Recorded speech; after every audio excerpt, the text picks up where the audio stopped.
Hello friends, very good morning. Welcome to 26th July Daily Hindu News Analysis. So friends, ఈరోజు as యూజువల్గానే మనకి ఈరోజు publish అయినటువంటి Hindu news పేపర్లో important articles like both from the prelims and as well as mains పర్స్పెక్టివ్లో important అయినటువంటి ఆర్టికల్స్ని తీసుకుని సో మనం ఏంటి అని అంటే కనుక ఈ వీడియోలో అనాలిసిస్ అయితే క్యారీ అవుట్ చేస్తాం ఫ్రెండ్స్. ఓకేనా? So without wasting any time let us start. Friends, ఈ క్లాస్ యొక్క పీడిఎఫ్ కనుక మీకు కావాలి అని అనుకుంటే కనుక మన యొక్క యాప్ నేమ్ వచ్చేసి ఎల్టీఎక్స్ క్లాసెస్.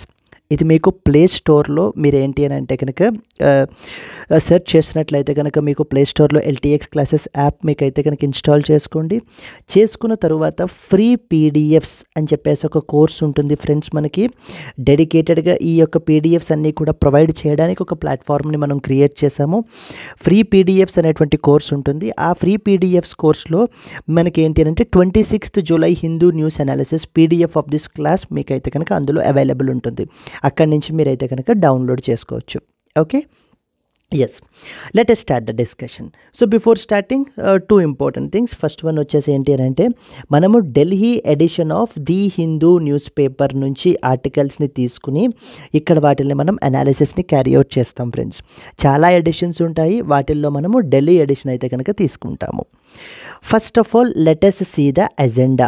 అసలు ఇంపార్టెంట్ ఆర్టికల్స్ మనం ఎగ్జామ్ పాయింట్ ఆఫ్ వ్యూలో ఇవాళ ఏం చూడాలి అనేటువంటిది అజెండా చూసిన తర్వాత అప్పుడు detailed explanation of each and every ఆర్టికల్కి వెళ్తాము.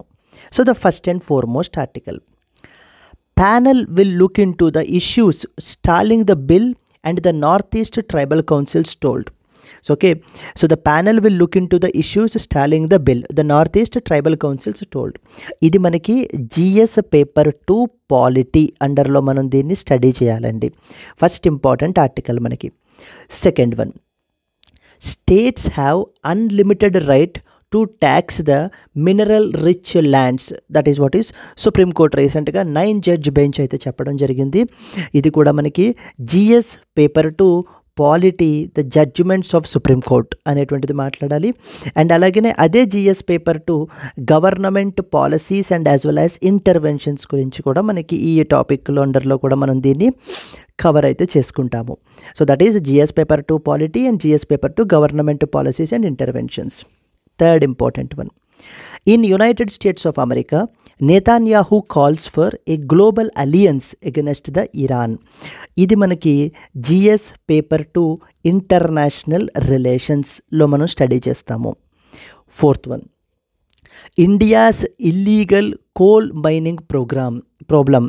ఇది మనకి GS paper 3 energy related resources, energy sector అండర్లో మనం దీన్ని కవర్ చేస్తాము. Then addressing the risk factors could reduce the dementia cases by 40%. So a report Lancet commission వాళ్ళ యొక్క రిపోర్ట్ అయితే రీసెంట్గా పబ్లిష్ చేశారు 2020లో. యాజ్ పర్ దట్ రిపోర్ట్ మనకి ఏంటి అంటే ఈ ఆర్టికల్ అయితే పబ్లిష్ అయింది. ఇది కూడా మనకి ఏంటి అని అంటే కనుక జిఎస్ పేపర్ 2 హెల్త్ అండర్లో మనం దీన్ని స్టడీ చేస్తాము.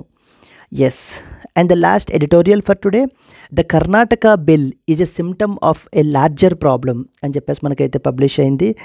ఈ ఎడిటోరియల్ కూడా మనకి GS paper 2 government policies and as well as interventions అండర్లో మనం స్టడీ చేసుకుంటాం. That's it friends. ఇది మనకి ఏంటి అని అంటే కనుక ఈవేళ ఎజెండా, ఈవేళ మనం డిస్కస్ చేయాల్సినటువంటి articles. Now let us start the detailed explanation. So before starting the detailed explanation there was small announcement from our LTX classes friends. UPSC general studies prelims cum mains batches అయితే కనుక మనకి start అయ్యాయి. Like live plus recorded batches అండి ఇవి. ఇక్కడ మనకి ఏంటి అని అంటే కనుక మనం దీనికి ఛార్జ్ చేసేటువంటి ఫీ వచ్చేసి 30,000 rupees. So but as a block buster offer కింద మనము 24,000 రూపీస్కి దీన్ని మనం ప్రొవైడ్ అయితే చేస్తున్నాము. ఈ కోర్సు మనకి అన్లైక్ ద అదర్ ఇన్స్టిట్యూట్స్ మనకి ఏంటి అని అంటే లైఫ్ టైం వ్యాలిడిటీ తోటి అయితే కనుక వస్తుంది. ఈ యొక్క ఫీ వచ్చేసి మీకు ఏంటి అంటే valid only up till 31st July వరకు మాత్రమే మనకి వ్యాలిడ్. ఇక్కడ స్క్రీన్ మీద కనిపించేటువంటి నెంబర్కి మీకు కాల్ చేసినట్లయితే కనుక మన యొక్క ఎక్స్పర్ట్ టీమ్ తోటి మీరు మాట్లాడచ్చు. మీకు ఏ విధమైనటువంటి డౌట్స్ ఉన్నా కోర్స్ రిలేటెడ్ అన్నీ కూడా మీరు క్లారిఫై చేసుకోవచ్చు. So that you can join the right suitable course. అలాగనే మరి జిఎస్ పేపర్స్ ఒక్కటే సరిపోదు కదా, మెయిన్స్లో we want optional also, right? అందుకని మన దగ్గర మన ప్లాట్ఫామ్లో అన్ని పాపులర్ ఆప్షనల్స్ని మనం ప్రొవైడ్ చేస్తున్నాము. Like political science and international relations, public administration, sociology, anthro, Telugu literature, మొత్తం అన్ని ఆప్షనల్స్ని మనం అయితే ప్రొవైడ్ చేస్తున్నాము. ఇది కూడా మనం ఛార్జ్ చేసేటువంటి ఫీ వచ్చేసి 30,000 rupees friends. But as a block buster monsoon offer కింద మనము 20,000 రూపీస్కి దీన్ని అయితే ఆఫర్ చేస్తున్నాం. ఈ కోర్స్ కూడా మనకి ఇందాకట్లాగానే లైఫ్ టైం వ్యాలిడిటీ తోటి అయితే కనుక వస్తుంది. దీని యొక్క ఫీ వచ్చేసి మనకి ఏంటి అని అంటే కనుక 31st July is basically the fee వచ్చేసి 31st జూలై ఫ్రెండ్స్. అండ్ ఇక్కడ స్క్రీన్ మీద కనిపించేటువంటి నెంబర్కి మీరు కాల్ చేస్తే మీ ఆప్షనల్ రిలేటెడ్ డౌట్స్ని అన్నీ కూడా మీరు అయితే కనుక సాల్వ్ చేసుకోవచ్చు, so that you can join the best suitable course for you. Yes, so that's it for these announcements. Now let us start the detailed explanation of the today's articles that we have seen. First and foremost article, panel will look into issues stalling the bill. Okay, Northeast Tribal Councils told. This is something a bill. So ఇప్పుడు government ఏం చెప్తోంది అని అంటే కనుక ఒక important bill ఉందండి, దాని constitutional amendment bill అనమాట. 125th constitution amendment bill. 125th constitution amendment bill ఎప్పుడుదైంది? ఇది 2019లో దీన్ని ఇంట్రడ్యూస్ అయితే చేశారు. బట్ కానీ ఈ బిల్లు ఇప్పటికి ఇంకా అయితే పాస్ అయితే అవ్వలేదు. Still it was in the bill stage only. ఈ బిల్ దేని గురించి, అసలు ఈ బిల్ దేని గురించి అంటే కనుక this bill basically provides the to grant the more financial executive and as well as administrative powers. Okay, administrative powers to the autonomous councils under 6th schedule. Administrative powers to the autonomous councils. ఇవన్నీ చూద్దామండి. Autonomous councils ఏంటి అని చెప్పేసి అన్నీ కూడా autonomous councils under the 6th schedule. This is what is the bill is all about. So bill name ఏంటి? 125th constitutional amendment bill 2019. ఈ bill యొక్క మెయిన్ ఆబ్జెక్టివ్ ఏంటి? To grant the more financial executive and administrative powers. ఎవరికి? Autonomous కౌన్సిల్స్కి. ఏ అండర్లో constitute చేశారు వీటిల్ని? Under the 6th schedule. సో 6th schedule అండర్లో కన్స్టిట్యూట్ చేసినటువంటి అటానమస్ కౌన్సిల్కి మోర్ అండ్ మోర్ పవర్ని ఇవ్వడం ఇక్కడ మనకి ఈ యొక్క బిల్ యొక్క మెయిన్ ఆబ్జెక్టివ్. అసలు ఒరిజినల్లీ మనకి ఎన్ని షెడ్యూల్స్ ఉన్నాయి? వీ హ్యావ్ 12 షెడ్యూల్స్ ఉన్నాయి మనకి. దీంట్లో 6th షెడ్యూల్ దేని గురించి మాట్లాడుతుంది అని అంటే అడ్మినిస్ట్రేషన్ ఆఫ్ ట్రైబల్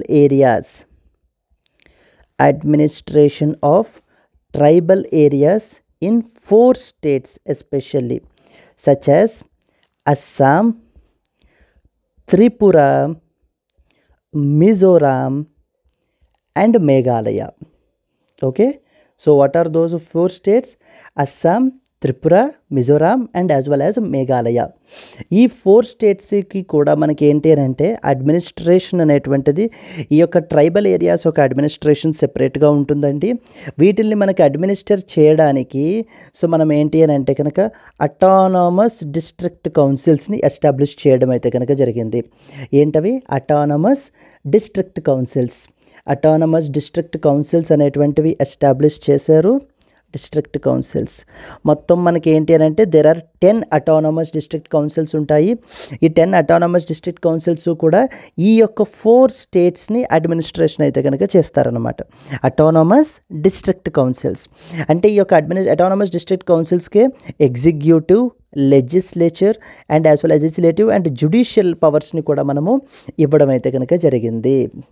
ఎస్, దీనికి సంబంధించి ఇంకా ఎడిషనల్ పవర్స్ వీటికి ఇవ్వడానికి అంటే like by constituting the village and as well as municipal కౌన్సిల్స్ని కన్స్టిట్యూట్ చేయడానికి, సో ద నెక్స్ట్ వచ్చేసి ఫైనాన్షియల్ గ్రాంట్స్ ప్రొవైడ్ చేయడానికి, అంటే రకరకాల ప్రొవిజన్స్ ఉన్నాయి ఈ bill అండర్లో.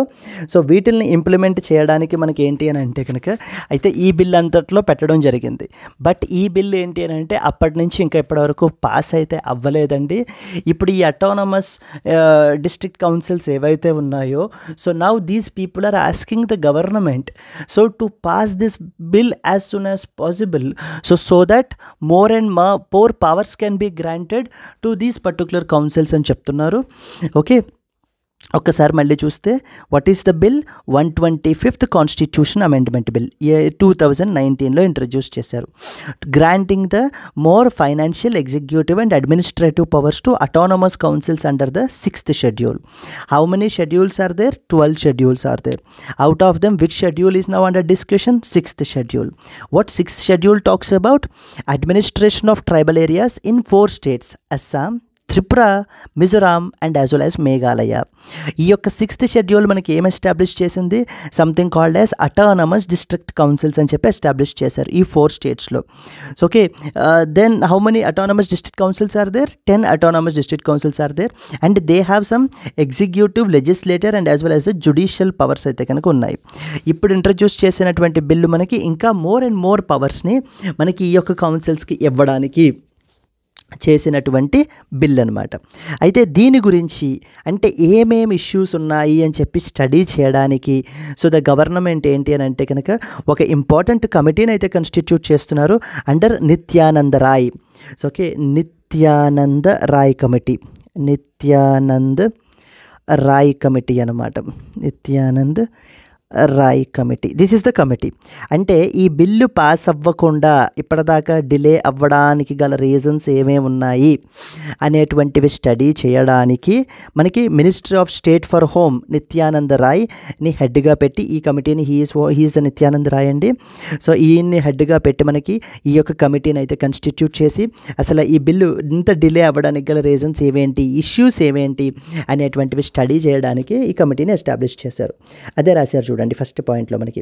The union government will form a committee headed by Ministry of State for Home Affairs Nityananda Rai to resolve the issues that have been holding up the Constitution 125th Amendment Bill 2019 intended to grant the more financial, executive and administrative powers and to tribal autonomous councils under the 6th schedule of the Constitution.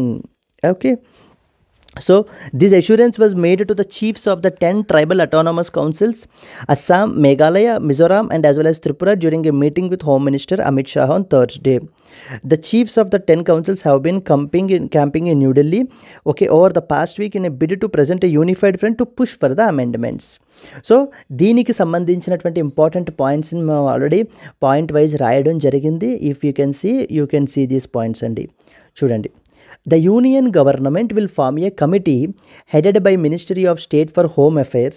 So that is Nityananda Rai committee. Very important. Nityananda Rai committee is often seen recently in the news. It is associated with which of the following constitutional amendment bills అని చెప్పచ్చు. లేకపోతే highlights of the 125th constitutional amendment bill 2019 అడగచ్చు. or what are the issues that are associated with the 125th constitutional amendment bill అని చెప్పచ్చు. లేదా how 125th bill strengthen the administration in these particular 4 states under 6th schedule అని రకరకాల కాంబినేషన్స్లో మనకైతే అడుగుతారండి questions. To resolve the issues that have been holding up that have been holding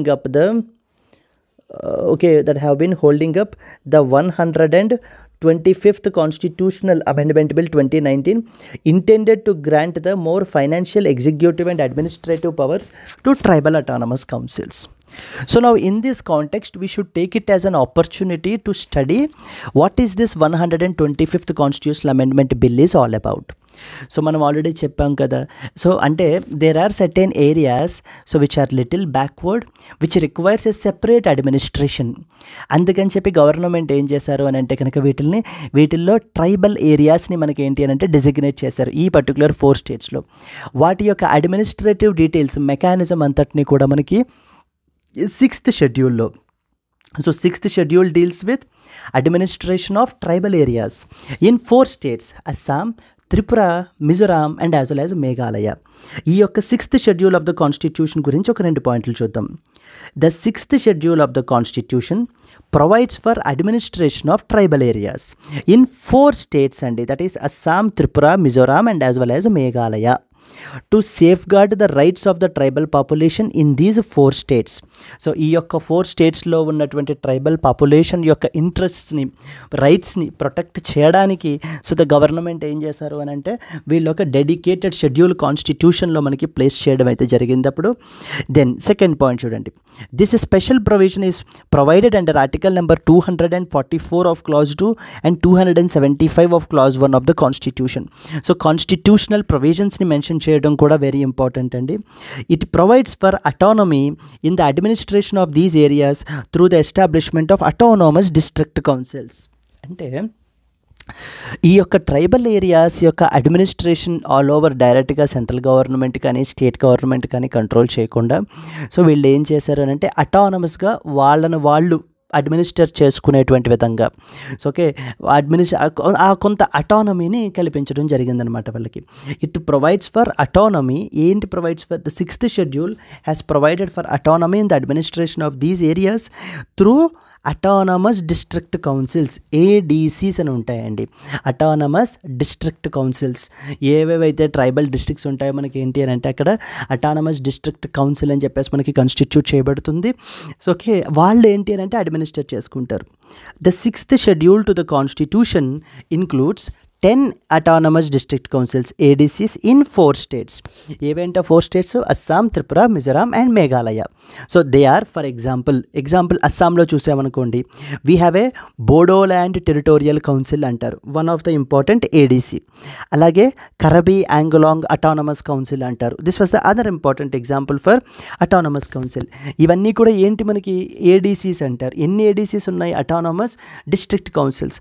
how many ADCs are there? 10 ADCs are there. So which schedule provides autonomy to these particular ADCs? The 6th schedule provides autonomy for the administration of these particular areas. Then these councils are empowered to make the laws in respect of these areas. అంటే ఈ యొక్క councils అండర్లో జ్యూరిస్డిక్షన్లో ఉన్నటువంటి area అంతటికీ కూడా ఈ particular council ఏంటి అని అంటే కెన్ మేక్ ద లాస్ అనమాట, like covering there land, forests, cultivation etcetera. ఈ యొక్క రిలేటెడ్ ఆస్పెక్ట్స్ సెక్టార్స్కి సంబంధించి ఆ యొక్క అటానమస్ డిస్ట్రిక్ట్ కౌన్సిల్సే మనకి ఏంటి అని అంటే కనుక లాస్ అనేటువంటివి చేసుకోవచ్చు. అండ్ అలాగే these ADCs also act like miniature states having the specific power and responsibilities with respect to all the 3 arms of the governance, that is legislature, executive and as well as judiciary. Yes, so now you understood something that out of 12 schedules we have one schedule called 6th schedule. 6th schedule deals with administration of tribal areas in 4 states, Assam, Tripura, Mizoram and Meghalaya. So అంటే ఈ యొక్క tribal areas యొక్క administration అనేటువంటిది కొంత సెపరేట్గా ఉంటుంది. వాటిని administer చేయడానికి మన కంట్రీలో so ADCs, autonomous district councils అని చెప్పి కాన్స్టిట్యూట్ చేశారు. There are 10 ADCs in these 4 states.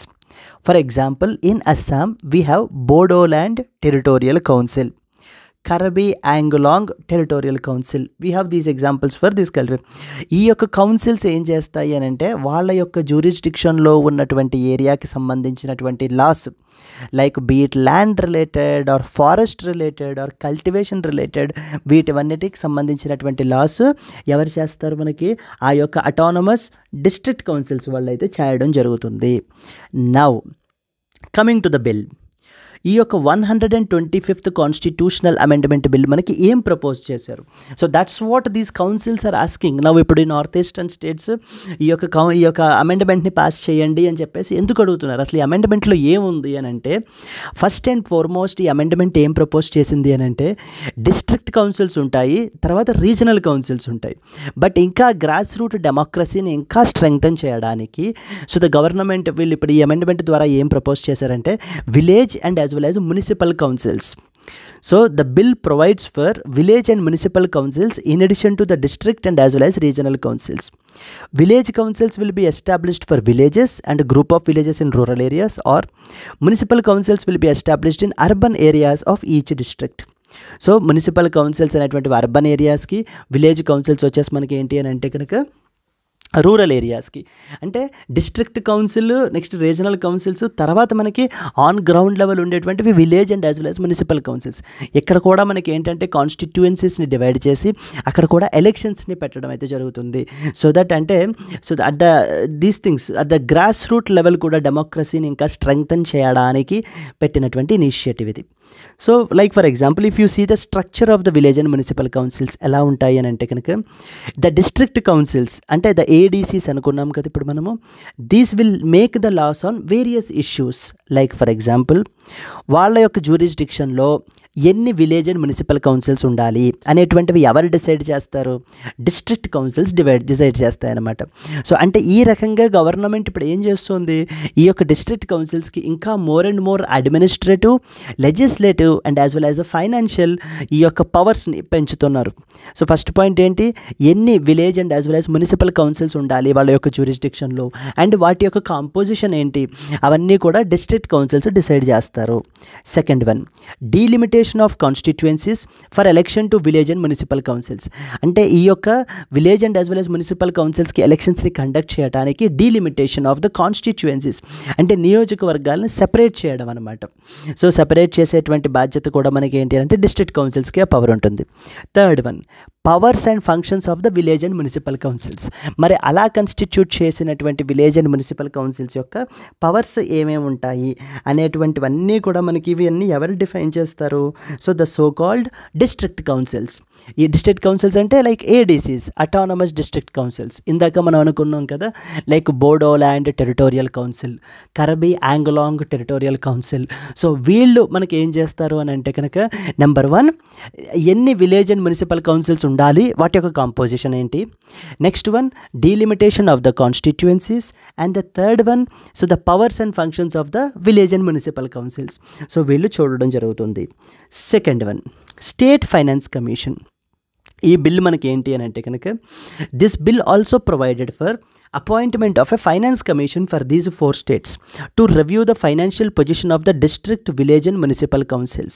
So ఈ విధంగా మనకి ఏంటి అని అంటే కనుక district councils, village councils and municipal councils యొక్క ఫైనాన్షియల్ పొజిషన్ని అనలైజ్ చేయడానికి మనకి ఏంటి అని అంటే కనుక ఒక ఫైనాన్స్ కమిషన్ని కూడా, స్టేట్ ఫైనాన్స్ కమిషన్ని కూడా కన్స్టిట్యూట్ చేయబడుతుందట.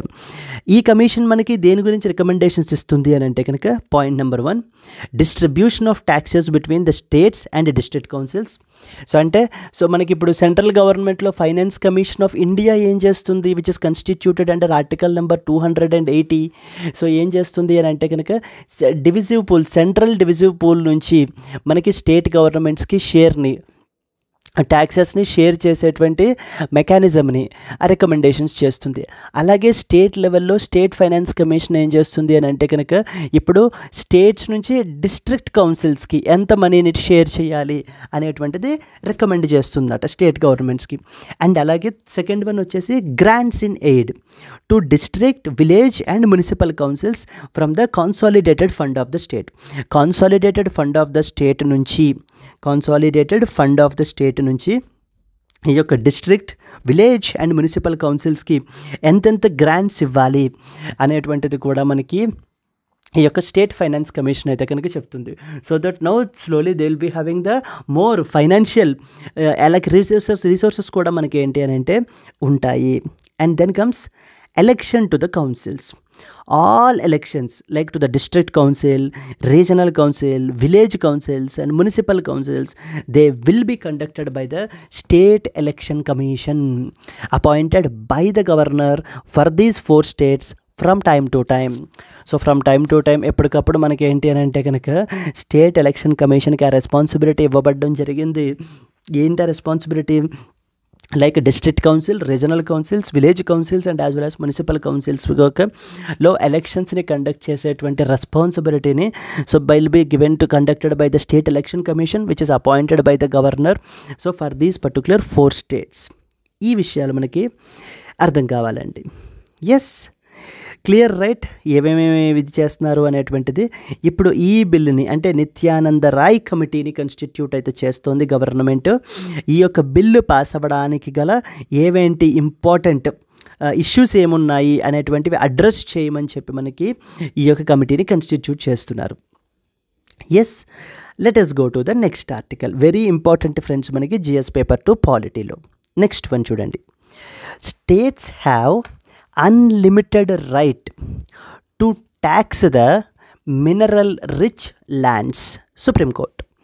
సో రీసెంట్లీ మనకి సుప్రీం కోర్ట్ ఆఫ్ ఇండియా ఒక 9 జడ్జ్ బెంచ్ కేసులో, 9 జడ్జ్ బెంచ్ అంటే 9 జడ్జ్ బెంచ్ అంటే 9 మంది జడ్జెస్ ఉంటారండి ఈ బెంచ్లో. 9 జడ్జ్ బెంచ్ కేసులో మనకి ఏం చెప్పారు అని అంటే కనుక ఒక ఇంపార్టెంట్ ఎర్లియర్ వర్డిక్ట్ని మనకి ఏంటి అని అంటే ఓవర్ రైడ్ చేస్తూ ఈ యొక్క జడ్జిమెంట్ని అయితే చెప్పడం అయితే జరిగింది. Okay, so that is it's all about ఏంటి అని అంటే కనుక let me tell you in a point wise ఏంటి అనేటువంటి చూద్దాము. ఏంటి అని అంటే కనుక ఇప్పుడు స్టేట్లో ఉన్నటువంటి mineral lands and as well as the buildings. Just minute.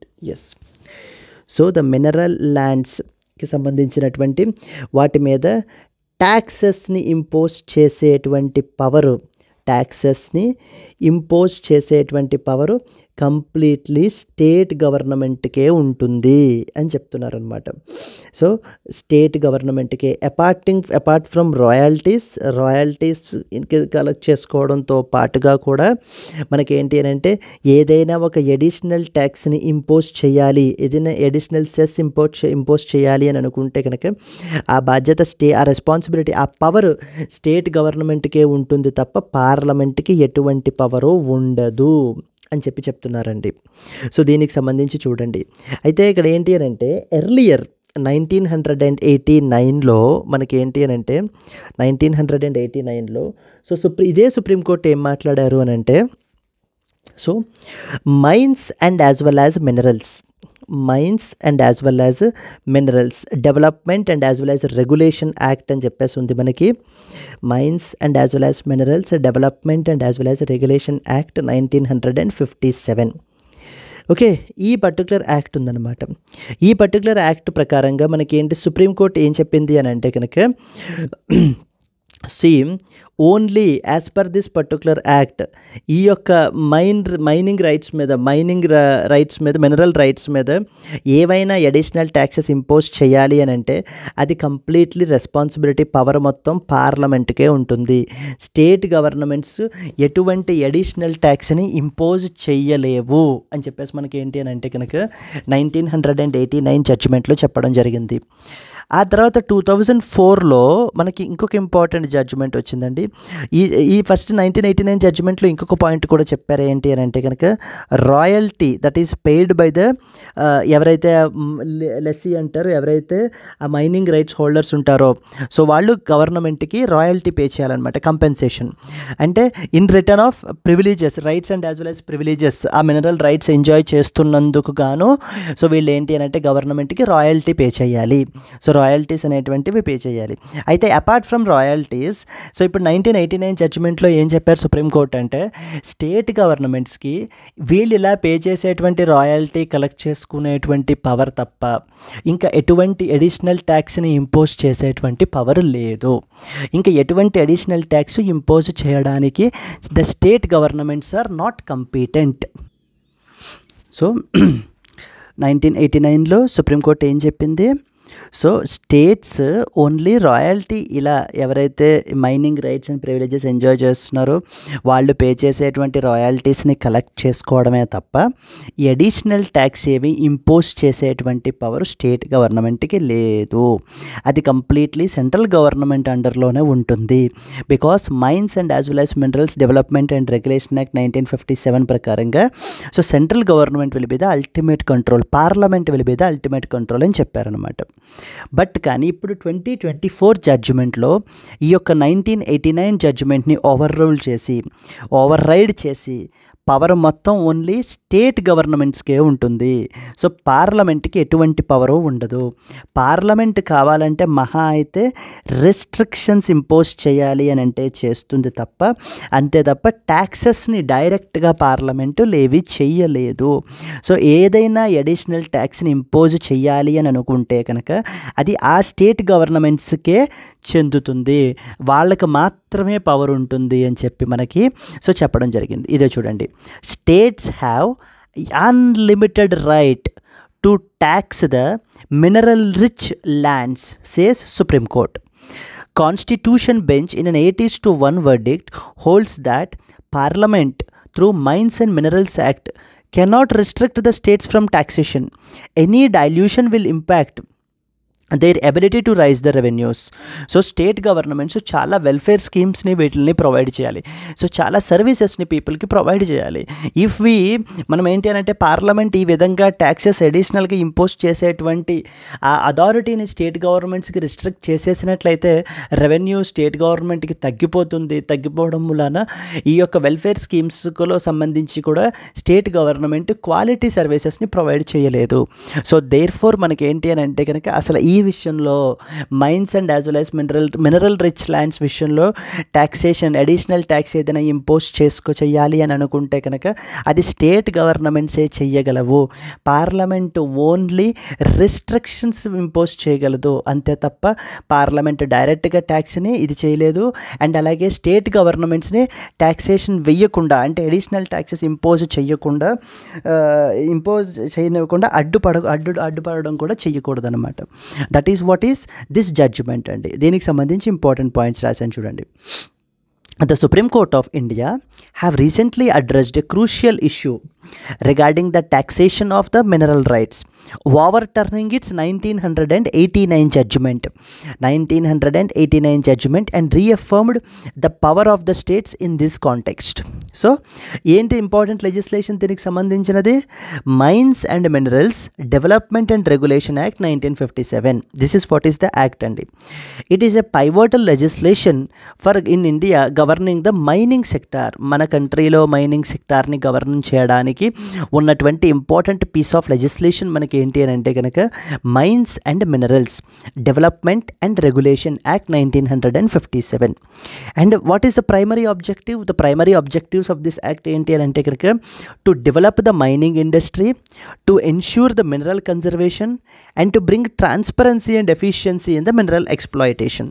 So ఈ యొక్క మినరల్స్ని ఎక్స్ప్లాయిట్ చేయడంలో transparency and as well as ఎఫిషియన్సీని పెంచడానికి అండ్ అలాగే మినరల్స్ని కన్జర్వ్ చేయడానికి for future use and at the same time mining ఇండస్ట్రీని డెవలప్ చేయడానికి గవర్నమెంట్ తీసుకొచ్చినటువంటిది లెజిస్లేషనే ఈ యొక్క mines and minerals development and as well as regulation act.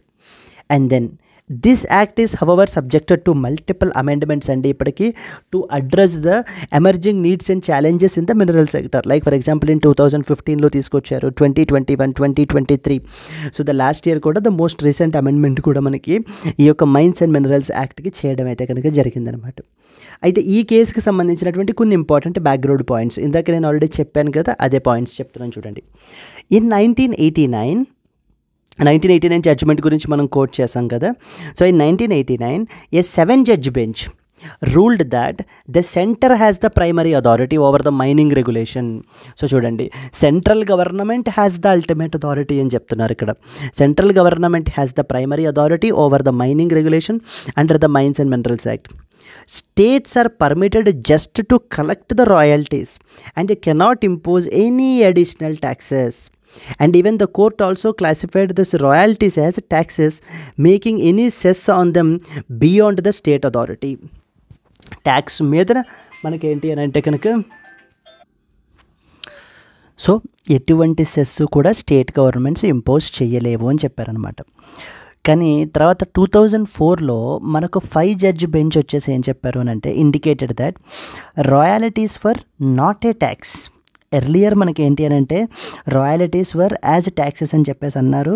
But 5-judge bench వచ్చేసి మనకి ఏంటి అని అంటే royalties were not a tax అని చెప్పి చెప్పడం జరిగింది. This led to A current 9-judge review. So ఎందుకని ఇప్పుడు 5 జడ్జ్ బెంచ్ 2004లో చెప్పేశారు కదా already royalties were not a tax అని. మళ్ళీ ఇంకొక బెంచ్ని ఎందుకు కన్స్టిట్యూట్ చేయడము? ఎందుకంటే ఇక్కడ చూడండి, ఇక్కడ మనకి 7 జడ్జ్ బెంచ్ ఉన్నారు ఇక్కడ. బట్ 7 జడ్జ్ బెంచ్ చెప్పినటువంటి జడ్జిమెంట్ని అంతకంటే తక్కువ జడ్జ్ బెంచ్ అయితే కనుక స్ట్రైక్ ఆఫ్ చేయలేరన్నమాట. సో దాట్స్ ద రీజన్ ఇప్పుడు మనకి 9 జడ్జ్ బెంచ్ని కన్స్టిట్యూట్ చేశారు. మరి 7 జడ్జ్ బెంచ్ కంటే ఎక్కువ ఉండాలి కదా, దాట్స్ ద రీజన్ 9 జడ్జ్ బెంచ్ని కన్స్టిట్యూట్ చేసి ఇప్పుడు 1989 జడ్జిమెంట్ని ఓవర్ రూల్ చేశారు. The supreme court's 9 judge bench ruled that the 1989 verdict which classified royalties on minerals as a tax under the MMDRA Act was incorrect అని చెప్పేసి మనకి చెప్పడం జరిగింది. అండ్ అలాగనే state governments have this exclusive power to impose the taxes and parliament don't have any power, parliament just can restrict అని చెప్పేసి మనకి so దీని గురించి మాట్లాడడం జరిగింది. So this is the next important article అండి. ఫస్ట్ వన్ వచ్చేసి మనము 6th schedule related 125th constitutional amendment bill 2019 చూసాము. సెకండ్ వన్ వచ్చేసి ఈ యొక్క మినరల్ రైట్స్ ఎవరు ఇంపోజ్ చేయగలరు అంటే ట్యాక్సెస్ని ఓన్లీ స్టేట్ గవర్నమెంటే ఇంపోజ్ చేయగలదు తప్ప సో సెంట్రల్ గవర్నమెంట్ పార్లమెంట్ మనకి ఎటువంటి బిల్ మీద ట్యాక్స్ని ఇంపోజ్ చేయలేదు అని చెప్పి ఇప్పుడు చెప్పడం జరుగుతోంది. Yes, this was the second article. Now let's go to the third article. In United States of America, Netanyahu calls for global alliance against the Iran. So this is basically again related to the Gaza-Israel conflict అండి. Gaza-Israel conflict కి సంబంధించి మనకి ఏంటి అని అంటే కనుక Gaza-Israel conflict. Okay, Gaza and as well as the Israel conflict అంటారు మనకి. So as part of this particular conflict now so this the prime minister of Israel that is Benjamin Netanyahu so he has went to United States of America, US విజిట్కి అయితే వెళ్ళడం అయితే జరిగింది. So United States of America is an ally అంటే friend of the Israel అనమాట. So therefore ఇక్కడ మనకి ఏంటి అని అంటే కనుక గాజా పీపుల్ని అంటే హమాస్ని సపోర్ట్ చేసేటువంటిది ఇరాన్. సో దేర్ ఫోర్ మనం ఏంటి అని అంటే కనుక ఇరాన్కి ఎగెనిస్ట్గా ఒక అలియన్స్ని ఫామ్ చేయాలి అని చెప్పేసి మనకి ఏంటి అని అంటే ఇక్కడ మాట్లాడడం జరుగుతుంది. సో ఎగ్జామ్ పాయింట్ ఆఫ్ వ్యూలో మనకి ఇక్కడ ఏమేమి తెలియాలి అని అంటే కనుక so there is a two important territories అండి. ద ఫస్ట్ వన్ వచ్చేసి Gaza and then the second one వచ్చేసి మనకి వెస్ట్ బ్యాంక్ అంటారు. వెరీ ఇంపార్టెంట్, నేను ఇది చాలాసార్లు మనం ఆల్రెడీ మాట్లాడుకోవడం కూడా జరిగింది. ఇక్కడ గాజాలో రూల్ చేసేటువంటి ఫ్యాక్షన్ పేరు హమాస్ అంటారు. ఇక్కడ వెస్ట్ బ్యాంక్లో రూల్ చేసేటువంటి వాళ్ళ పేరు ఫతాహ్ అంటారు. ఈ యొక్క Hamas and as well as Fatah రీసెంట్గా నిన్న క్లాస్లో ఎక్స్ప్లెయిన్ చేశాను. బీజింగ్ డిక్లరేషన్ అని చెప్పేసి మనకి సైన్ చేసుకోవడం జరిగింది. బీజింగ్ డిక్లరేషన్ అని చెప్పేసి కూడా సైన్ చేసుకున్నారు. ఎందుకని అంటే కనుక ఇప్పుడు Hamas and as well as Fatah కలిసిపోయి ఇజ్రాయిల్కి ఎగెనెస్ట్గా ఒక యునైటెడ్ పాలస్తీన్ క్రియేట్ చేయాలి, మనకు ఒక అంటూ ఇండిపెండెంట్ టెరిటరీ ఉండాలి అని చెప్పేసి వీళ్ళు ఏంటి అని అంటే కనుక ఇది అవ్వడం జరిగిందనమాట. ఈ యొక్క డిక్లరేషన్ యొక్క మెయిన్ ఆబ్జెక్టివ్ అదండి. So in this context this is important. So that's it, just the visit of Israel's prime minister to United States of America అనేటువంటిది ఒక ఇంపార్టెంట్ పాయింట్ మనకి. So to track this particular event further. Then comes India's illegal coal mining problem. Yes, so ఇందాక mines and minerals గురించి చూసాం కదా. Likewise one more explainer article అయితే publish అయింది, illegal coal mining. So అంటే illegal coal mining అంటే so the government so ఎటువంటి sanction అంటే ఎటువంటి లీగల్ బ్యాకింగ్ లేకుండా సో ఇల్లీగల్గా రిమోట్ ఏరియాస్లో, పర్టికులర్లీ రిమోట్ ఏరియాస్లో ప్రివలెంట్ అండి, ఆ యొక్క మైనింగ్ చేయడాన్ని ఇల్లీగల్ కోల్ మైనింగ్ అని చేయడం మనం ఏంటి అని అంటే so that's an illegal activity now. అయితే మన కంట్రీలో ఈ యొక్క ఇల్లీగల్ కోల్ మైనింగ్ అనేటువంటిది చాలా హ్యూజ్ ప్రాబ్లం అనమాట. So even and it has multiple dimensions. మనకి ఈ యొక్క ఇల్లీగల్ కోల్ కోల్ మైనింగ్ వల్ల ఒక పక్కన మనకి రెవెన్యూ లాస్ అవుతున్నా, ఇంకొక పక్కన మనకి ఏంటి అని అంటే కనుక సో చాలామంది పీపుల్ యొక్క సో డెత్స్ కూడా జరుగుతున్నాయన్నమాట ఇల్లీగల్ కోల్ మైనింగ్ వల్ల. ఏవేంటి అని అంటే ఎగ్జాంపుల్ చూడండి. సో సురేందర్ నగర్ డిస్ట్రిక్ట్, గుజరాత్లో సురేందర్ నగర్ డిస్ట్రిక్ట్ అని చెప్పేసి ఉంది. అక్కడ ఇల్లీగల్ కోల్ మైనింగ్లో వర్క్ చేసేటువంటి 3 వర్కర్స్ ఈ యొక్క బ్రీతింగ్ ఇష్యూస్ వీటి వల్ల చనిపోవడం జరిగింది. అండ్ అలాగనే మనకి ఏంటి అని అంటే కనుక ఇంకొక important, without helmets and as well as safety equipment అయితే కనుక వీళ్ళు ఫంక్షన్ చేస్తున్నారు అని చెప్పేసి చెప్తున్నారనమాట. So and there is one more incident, జార్ఖండ్లో కూడా ఇలాగనే ఒక 10-year-old అయితే కనుక చనిపోయారు. 3 people అండ్ 10-year-old చనిపోయారు మనకి ఇక్కడ. And at the same time మనకి ఏంటి అని అంటే కనుక వెస్ట్ బెంగాల్లో కూడా మనకి అట్లీస్ట్ 3 people అయితే కనుక చనిపోయారు. So there are various examples ఈ యొక్క ఇల్లీగల్ కోల్ మైనింగ్ వల్ల చనిపోతున్నటువంటి పీపుల్. దీనికి సంబంధించినటువంటి ఆర్టికల్ మనకి ఇక్కడైతే పబ్లిష్ అయింది. సో దీనికి సంబంధించి నేను పాయింట్ వైజ్ రాశానండి మీకు. సో దేర్ఫోర్ దీస్ పాయింట్స్ మీకు రివిజన్ చేసుకోవడానికి క్లియర్గా ఉపయోగపడతాయి. Let us see the first point. Let's continue. So మన కంట్రీలో కోల్ యొక్క ఇంపార్టెన్స్ అంతా ఇంత కాదనమాట. Coal is the most abundant fossil fuel in our country. So thermal power plants, మనకి ఎలక్ట్రిసిటీని ప్రొడ్యూస్ చేసేటువంటి పవర్ ప్లాంట్స్ అన్నిటికీ కూడా మనకి ఫీడ్ ఏంటి అని అంటే కోల్ అనమాట. So therefore we have a huge dependency on coal అండి.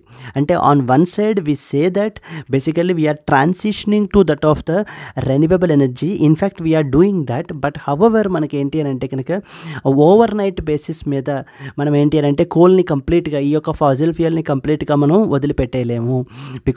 Because the power demands of our country, the energy demands of our country is in such a huge way. So okay, మనము ఇమీడియట్గా ఇప్పుడు renewable sources తోటి మనం వాటిని replace చేసేయలేము. But down the line over a period of time so slowly we can give up these particular coal reserves. ఈ యొక్క coal యూసేజ్ని మనం అలా తగ్గించుకుంటూ రావచ్చు అనమాట. In that context so as of now మనకేంటి, coal is basically the most abundant fossil fuel in our country according about 55% of the country's energy needs. మన యొక్క కంట్రీ యొక్క ఎనర్జీ నీడ్స్ని 55% ఆఫ్ ద నీడ్స్ని మనకి ఏంటి అని అంటే కోల్ అయితే కనుక కవర్ చేస్తుందండి. So therefore when there is a high demand for power in our country, therefore it is translating to high demand for coal. So high demand for power, therefore when we have a huge population, we have huge energy needs, therefore we have a high demand for power. When there is a more demand for power, then there will be more demand for coal. So మనకి లీగల్గా operate అవుతున్నటువంటి coal mines supply చేసేటువంటి పవర్ని సరిపోకుండా మనకి ఏంటంటే illegal supply కూడా మనకి ఏంటి అని అంటే పెరిగిపోతుందన్నమాట. Therefore it is prompting the illegal supply as well. So illegal coal mining అనేటువంటిది పెరిగిపోతుంది. According to the Ministry of Coal, illegal mining in India is mostly carried out in the abandoned mines. Several factors contributed to that of illegal mining. ఈ యొక్క illegal mining mainly మనకి remote ఏరియాస్లో wear the regulation enforcement is very weak. అలాంటి దగ్గర మనకి ఏంటి అని అంటే కనుక ఇల్లీగల్ మైనింగ్స్ అనేటువంటివి చేస్తూ ఉంటారు. So now I have written the next important step. What are the factors which are contributing to this illegal coal mining? Point number 1. Mining regulations are very weak in remote areas, like because of due to inadequate monitoring, lack of resources, leading to weaker enforcement. So remote ఏరియాస్లో మనకి ఇప్పుడు జార్ఖండ్, ఛత్తీస్గఢ్ అలాంటి remote ఏరియాస్లో, స్టేట్స్లో యొక్క remote ఏరియాస్లో మనకి ఏంటి అని అంటే కనుక ఈ యొక్క ఇల్లీగల్ మైనింగ్ అనేటువంటిది చాలా ర్యాంపెంట్గా ఉంటుంది. And at the same time because ఎందుకంటే అక్కడ ఎడిక్వేట్ మానిటరింగ్ ఫెసిలిటీస్ ఉండవు, రిసోర్సెస్ ఉండవు. So people skill shortage, man power ఉండరు. అండ్ దేర్ఫోర్ మనకి ఏంటి అని అంటే లాస్ అనేటువంటివి మనం స్ట్రింజెంట్గా ఇంప్లిమెంట్ చేయలేం. సో దాని మూలాన మనకి ఏంటి అని అంటే కోల్ మైనింగ్ అనేటువంటిది, ఇల్లీగల్ కోల్ మైనింగ్ అనేటువంటిది చాలా హ్యూజ్గా ఉంటుంది అని చెప్పి మనకి ఇక్కడ ఆథర్ అయితే మాట్లాడుతున్నారు. సెకండ్ వన్ ఏంటి అని అంటే it receives tacit support from the political leaders in the areas where it is prevalent, making it difficult to curb. Okay. ఎక్కడైతే ఈ యొక్క ఇల్లీగల్ మైనింగ్స్ జరుగుతున్నాయో అక్కడ లోకల్ పొలిటికల్ లీడర్సే వాళ్ళకి సపోర్ట్ ఉంటున్నారట. So okay, they are receiving the support from the political leaders as well. So when the political leaders itself have to so make the decisions when even fact they are supporting. అంటే political will ఉండాలి కదా ఏదైనా చేయడానికి. మరి ఆ political లీడర్సే lower level ఎక్కడైతే అక్కడ ఉన్నటువంటి పొలిటికల్ లీడర్సే సపోర్ట్ చేస్తున్నారో ఈ యొక్క ఇల్లీగల్ మైనింగ్ని కంట్రోల్ చేయడం so it's a huge problem అయిపోతుంది అని చెప్పి ఇక్కడ ఆథర్ మనకి పాయింట్అవుట్ చేయడం జరుగుతోందండి. దెన్ ఇది వన్ డైమెన్షన్ అయితే ఈ యొక్క ఇల్లీగల్ కోల్ మైనింగ్ వల్ల ఎందుకని ఇంతమంది పీపుల్ వర్కర్స్ చనిపోతున్నారు, this is what is the main discussion of this particular author. Why so many workers die in illegal coal mining.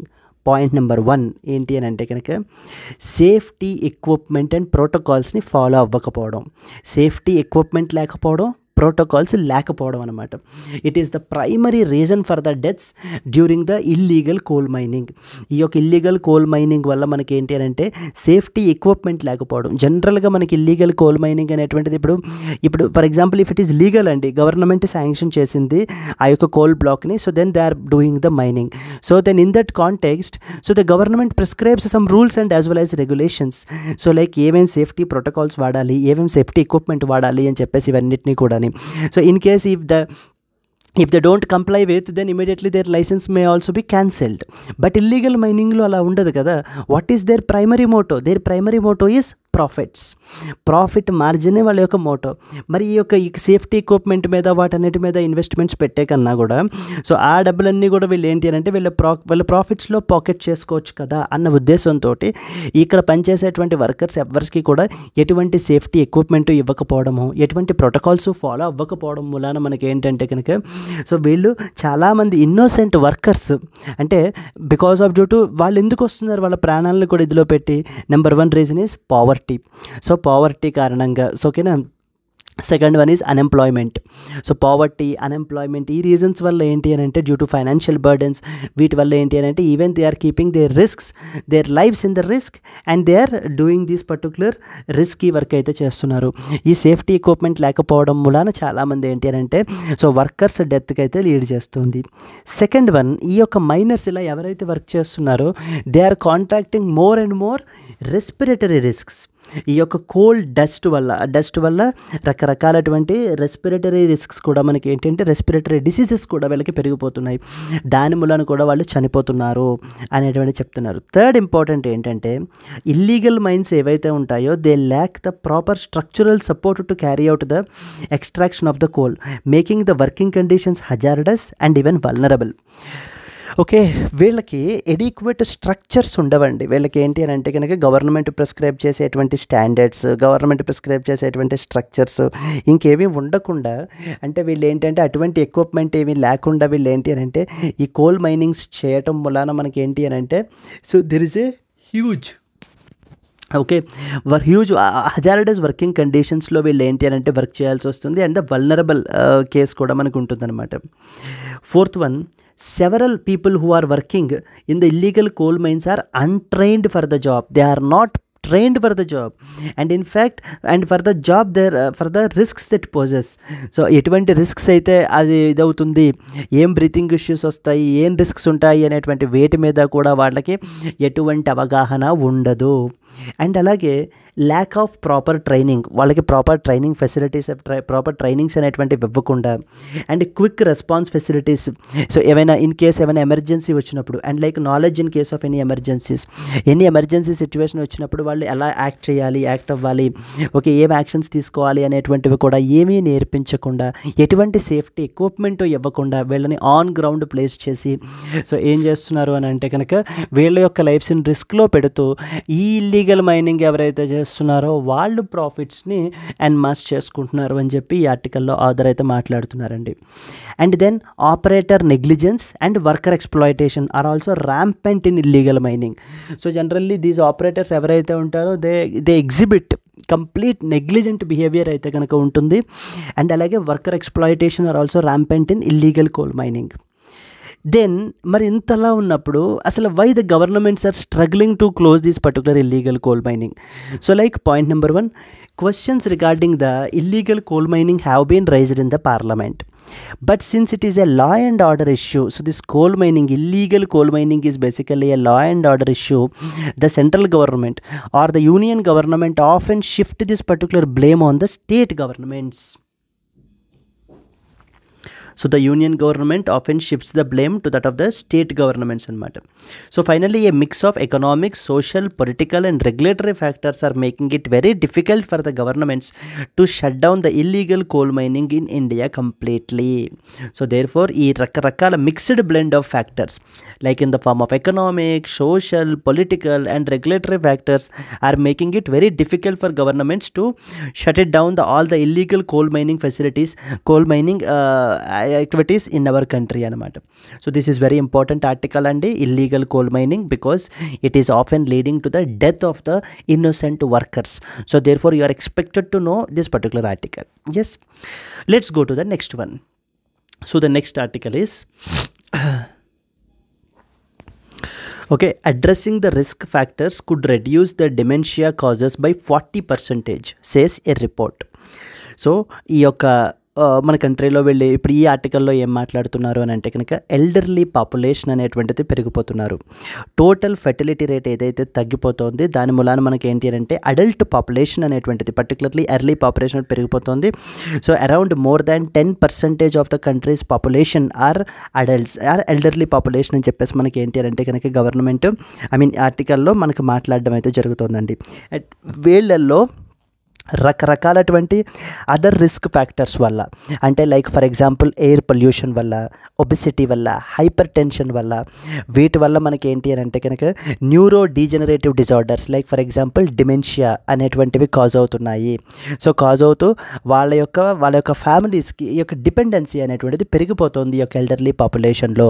So వీటిల్ని మనం ఏంటి అని అంటే కంట్రోల్ చేయాలి. డిమెన్షియాని ముందు కంట్రోల్ చేసుకోవాలి అని అంటే ముందు బేసిక్ రిస్క్ ఫ్యాక్టర్స్ ఏవైతే ఉన్నాయో like obesity, air pollution, so వీటిల్ని మనం ఏంటి అని అంటే కంట్రోల్ చేసినట్లయితే కనుక డిమెన్షియా మనకి ఆటోమేటిక్గా 40% వరకు మనం తగ్గించవచ్చు. What is dementia? So dementia అనేటువంటిది ఒక న్యూరలాజికల్ డిజార్డర్ అండి. లైక్ దీంట్లో మనకి ఏంటి అని అంటే ఈ యొక్క డిమెన్షియా వల్ల పీపుల్ ఏంటి అని అంటే దే కెనాట్ థింక్, సరిగ్గా ఆలోచించలేరు, and even they cannot remember the things, మతిమరుపు పెరిగిపోతుంది, and at the same time they cannot reason it out, అంటే రీజనింగ్ ద లాజికల్ ఇవి కూడా మనకి ఏంటి అని అంటే సో చేయలేరు అనమాట. కంప్లీట్లీ వీక్ అయిపోతారు. వాళ్ళకి డైలీ యాక్టివిటీస్ మీద కూడా ఇంపాక్ట్ అయితే కనుక చూపించేంత విధంగా సో వాళ్ళ డైలీ చేసేటువంటి యాక్టివిటీస్ కూడా చేయలేనటువంటి పరిస్థితికి వీళ్ళు ఏంటి అని అంటే కనుక వచ్చేస్తారు ఈ డిమెన్షియా రావటం వల్ల. ఓకే, సో దీనికి సంబంధించి మెయిన్లీ మనకి ఏంటి అని అంటే కనుక దీనికి సంబంధించి ఇంపార్టెంట్ ఆర్టికల్ ఇది పబ్లిష్ అయింది. దీని గురించి కూడా మనం ఏంటి అని అంటే ఇంపార్టెంట్ పాయింట్స్ అయితే రాశాను, so that you can revise them అండి. పాయింట్ నెంబర్ 1, ముందు నేను డైరెక్ట్గా మన కాన్సెప్ట్లోకి వెళ్ళిపోకుండా అసలు what is dementia? Dementia are a neuro degenerative disorder is a major cause of cognitive disability and dependency among the elderly is expected to affect millions of Indian families over the next 2 decades. So next 2 decadesలో మనకి ఏంటి అని అంటే కనుక millions of ఫ్యామిలీస్ని effect అయితే చేయబోతోంది ఈ యొక్క dementia అనేటువంటిది. పర్టికులర్లీ ఎల్డర్లీ పాపులేషన్ని మనకి ఏంటి అని అంటే ఇది ఇంపాక్ట్ అయితే చేస్తుంది అని చెప్పేసి మనకి సో చెప్పడం జరుగుతుంది అనమాట. The study decline in the India's total fertility rate over the past several decades has led to an increase in the proportion of older adults in the population. So total fertility rate, TFR అంటే average number of children a woman can have, A women will have basically ఆ యొక్క total fertility rate అనేటువంటిది తగ్గిపోతుంది. So ఈ యొక్క total fertility rate తగ్గిపోవడం వల్ల the proportion of adult population, elderly population మనకి ఏంటి అని అంటే కనుక సో ద పెరిగిపోతుంది. ఓల్డర్ అడల్ట్స్ యొక్క పాపులేషన్ మనకి పెరిగిపోతుంది. సో దీని మూలాన మనకి ఏంటి అని అంటే so these people have a huge risk of having a dementia. ఈ యొక్క డిమెన్షియా వల్ల సఫర్ అయ్యేటువంటి పీపుల్ ఎక్కువ అయితే అయిపోతారు. అండ్ చాలా రకాల రిస్క్ ఫ్యాక్టర్స్ మనకి ఏంటంటే సో దాన్ని కంట్రిబ్యూట్ చేస్తున్నాయి దానికి అని చెప్పడం జరుగుతుందండి. సో ఒక స్టాటిస్టిక్ పాయింట్ కూడా మెన్షన్ చేశారు. Like as of 2019 India is home to over 139 million people aged 60 and as well as above, accounting for more than 10% of the total population. As of 2019 India is home to 139 billion people ఉన్నారటండి aged above 60 and above, accounting for more than 10% of the total population. Now అసలు what are the risk factors, ఈ యొక్క dementia cause అవ్వడానికి గల risk factors ఏమేంటి? Number 1 air pollution. Long term exposure to air pollution వల్ల మనకి ఏంటి అని అంటే కనుక ఈ యొక్క డిమెన్షియా అనేటువంటిది ఓల్డర్ స్టేజెస్లో ఆఫ్ ద లైఫ్లో కాజ్ అవుతుందట. సెకండ్ వన్ వచ్చేసి hyper tension. Second important is hyper tension. Third one వచ్చేసి ఏంటి అని అంటే ట్రామాటిక్ బ్రెయిన్ ఇంజురీ అంటారు, and obesity. So these present a significant challenge in our nations public health and social care systems. మన యొక్క national health public సిస్టమ్కి so ఇవి severe ఛాలెంజ్గా మారిపోయాయి. ఇవి రిస్క్ ఫ్యాక్టర్స్. ఈ రిస్క్ ఫ్యాక్టర్స్ మనకి దేన్ని కాజ్ చేస్తున్నాయి అని అంటే సో డిమెన్షియాని అయితే కనుక కాజ్ చేస్తున్నాయి అని చెప్పి మనకి ఇక్కడ ఆథర్ అయితే మాట్లాడడం జరుగుతుందండి. Now the author is saying the need for a policy reforms. The Lancet Commission's 2020 report on dementia prevention, intervention and care combined with the findings from the National Family Health Survey 2020 highlights the urgent need for policy reforms and targeted interventions to tackle the growing dementia crisis in our country. So ఈ యొక్క Lancet Commission వాళ్ళు కూడా మనకి ఏంటి అని అంటే కనుక so the government have to take the urgent policy reforms అయితే కనుక తీసుకోవాలి.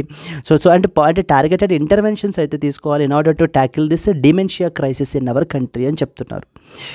నౌ ఇప్పుడు ఇందాక చెప్పినటువంటి రిస్క్ ఫ్యాక్టర్స్ ఏవైతే ఉన్నాయో like air pollution, hyper tension, obesity, TBI, వీటిల్ని మనం కంట్రోల్ చేయగలిగినట్లయితే డిమెన్షియాని కూడా మనం కంట్రోల్ చేస్తాము అని చెప్పి ఇక్కడ ఆథర్ మాట్లాడుతున్నారు.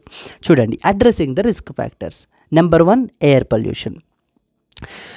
Long-term exposure to air pollution will cause chronic inflammation, so neuroinflammation, contributing to that of the cognitive decline and increased risk of dementia. So because of due to the long-term exposure to that of the air pollution మనకి ఏంటి అని అంటే కనుక ఈ యొక్క dementia risk అనేటువంటిది పెరిగిపోతుంది. Now the author is saying that the government should take some steps as such as should adopt the stringent air quality regulations ni stringent adopt చేసుకోవాలి, అండ్ సస్టైనబుల్ అర్బన్ ప్లానింగ్ స్ట్రాటజీస్ని implement చేయాలి, cleaner alternative ట్రాన్స్పోర్టేషన్ని promote చేయాలి, renewable ఎనర్జీని promote చేయాలి. వీటి వల్ల మనకి ఏంటి అని అంటే కనుక ఎయిర్ పొల్యూషన్ అనేటువంటిది తగ్గుతుంది.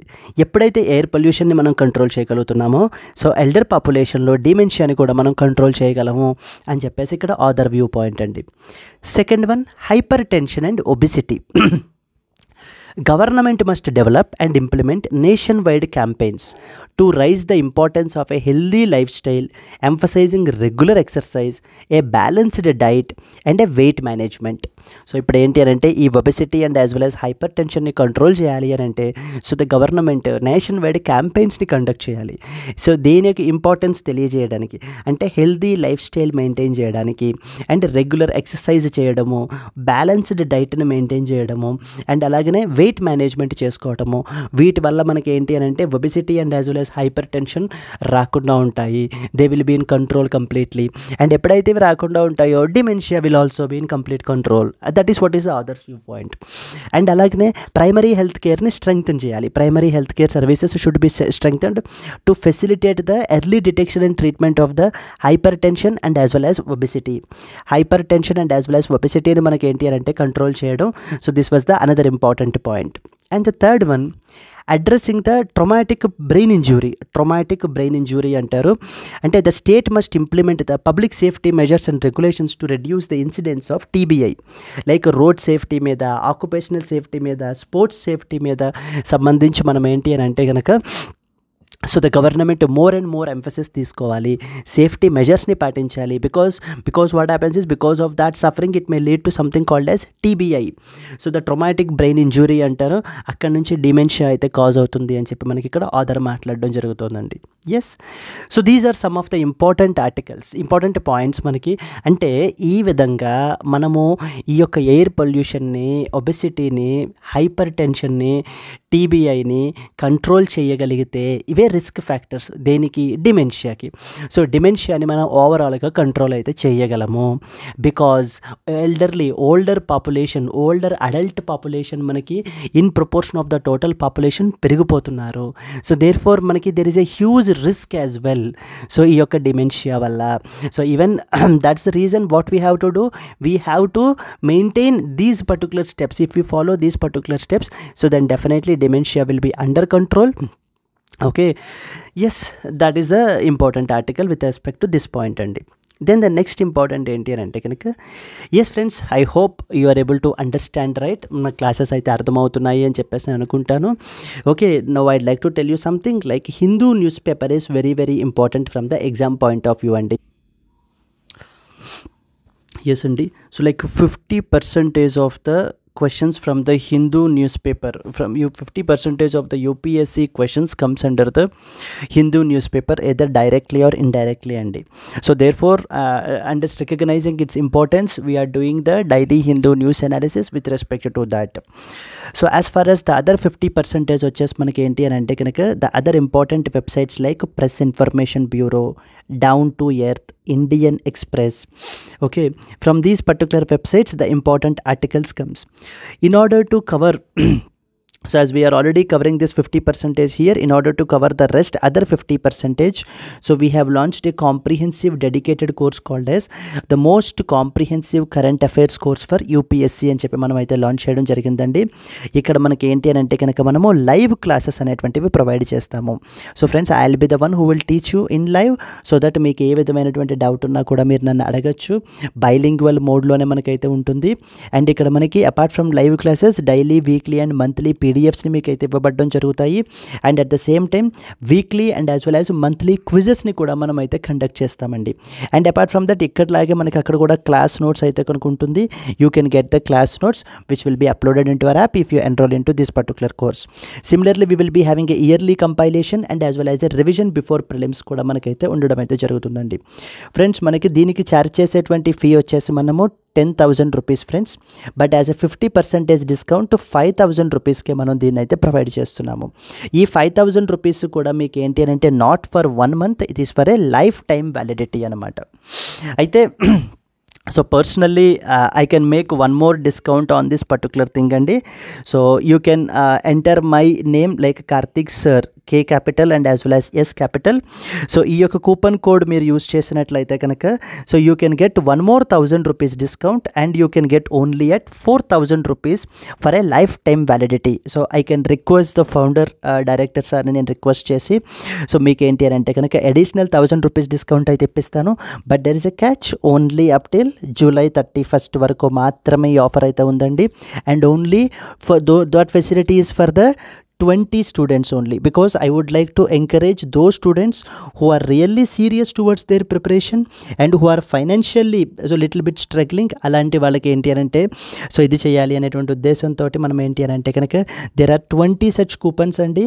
So by using this coupon code called as Karthik sir, you can get it at 4,000 rupees only, and this offer is only valid up till 31st July only.